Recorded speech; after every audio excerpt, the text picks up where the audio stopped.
We move over here to our Sounders, and we'd have more to talk about.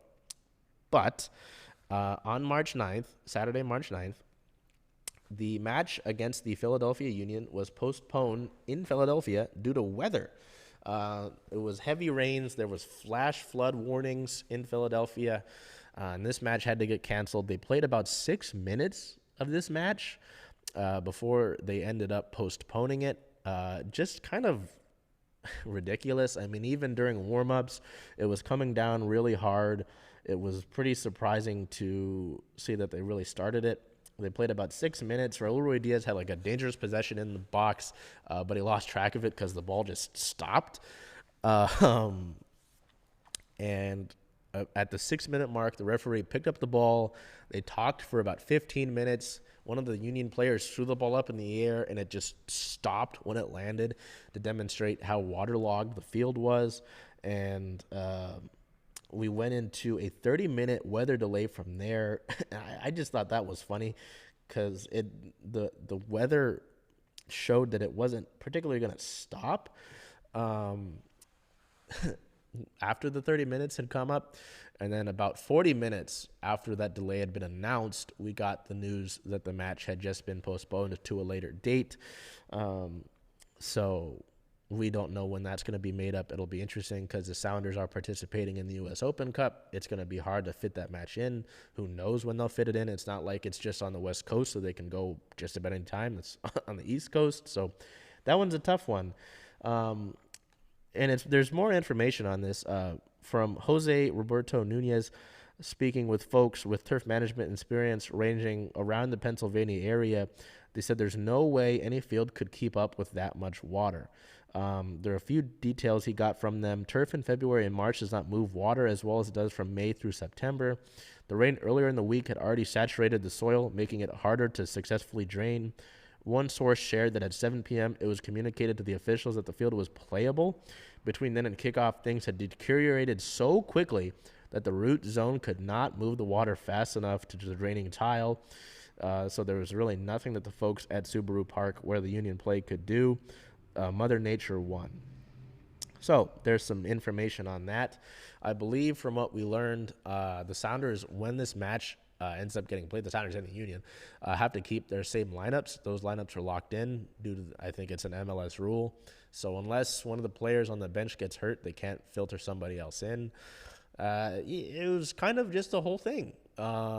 Really unique. I don't know if I've ever seen something like that before. The last rain delay or something like that I remember a Seattle team playing, at least not like baseball, because I remember the Mariners had to deal with games getting postponed a few seasons ago in Minnesota due to the weather there. The Seahawks a long time ago against the 49ers had a lightning delay that delayed things about, I believe, a mandatory half hour. So unique. We don't really have much of a match to go over besides the 6 minutes that were played and the Sounders having 80% possession from that match. We do have some unfortunate injury-related news on the 5th.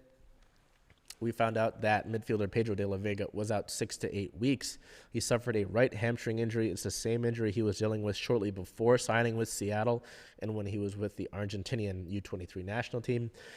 Just unfortunate considering how much potential he's shown in the matches he played against LAFC and against Austin. Left that Austin game early because of that injury. After the match, Brian Smetcher said he really wasn't worried about it. Just tough there. So as I mentioned, out 6 to 8 weeks. It'll probably be closer to the 8 weeks. In talking with Brian Schmetzer, he said a few things. More so like they want to get his hamstrings right. They want to make sure that this isn't a recurring injury. They have faith that he's durable. So that's tough blow to a team that's already dealing with a lot of injuries. So we'll look at that. And I mentioned a lot of injuries with the Sounders, and that goes with the pre-match injury report. Before that match that was waterlogged and delayed, there were 7 players out. Reed Baker-Whiting continues to be out with a hamstring. He's still a couple weeks out. As I mentioned with Pedro de la Vega, he was out from this match with a hamstring injury. Goalkeeper Stefan Fry continues to be out with a hamstring injury. I believe he's a week or so out. Same with midfielder João Paulo as he's dealing with a hip injury. Nathan is still working to get his green card. I'm not sure if he'll be back next week or not. Bradilio Rodriguez is dealing with a hamstring injury.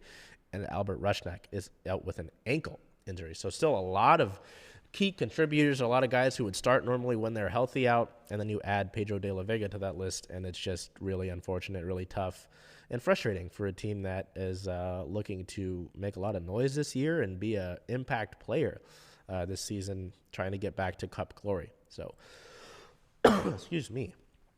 Goodness.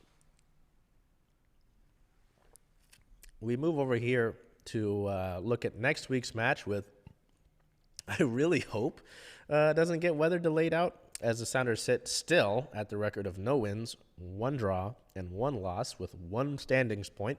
They play March 16th versus the Colorado Rapids, which is a 12:30 kickoff at Lumen Field.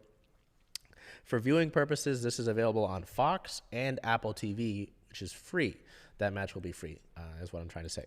So hopefully the Sounders are able to make the most of that. Hopefully with this delay, they're able to get a little bit healthier. They're not adding anybody to the injury list. I hope not after that 6 minutes of waterlogged display. Just a tough one. Just really bizarre. I don't remember the last time I saw something like that. The last thing I can remember is that Seahawks game that I mentioned that was postponed due to that thunder. So anyway, we